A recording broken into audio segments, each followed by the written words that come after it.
ఇంతకీ ఇప్పుడు నందనకి ఎలా ఉందో ఏంటో కనీసం అడగటం కూడా మర్చిపోయాను.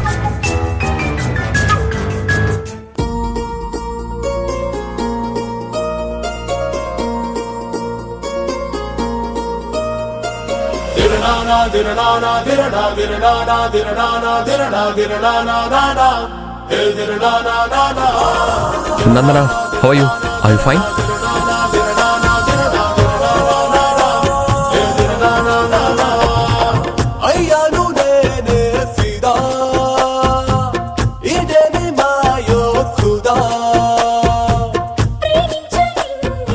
I'm okay Rahul. But I'm not okay Nandana. ఏమైంది రాహుల్ గారు? ఆ చీరెందుకు కట్టుకున్నావు? ఈ చీరకి ఏమైంది? బాలేదా? చీర బాగుంది, కానీ అది నువ్వు కట్టుకోవడం నాకు నచ్చలేదు. నేను కట్టుకుంటే ఏమైంది? అది అభి చీర. అభి చీర నేను కట్టుకోకూడదా? ఇది అంత విలువైందా?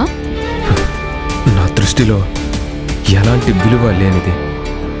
ఇంకా చెప్పాలంటే నా కంటికి కనపడ్డానికి కూడా అర్హత లేనిది.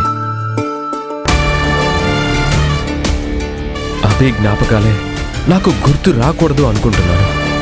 అలాంటప్పుడు అభి వస్తువులు ఎదురు పడితే ఎంత అసహ్యించుకుంటానో ఒక్కసారి ఆలోచించు.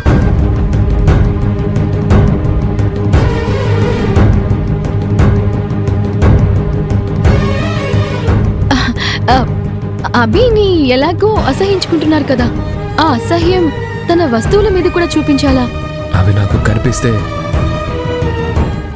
అభి నాకు చేసిన మోసం గుర్తొస్తుంది.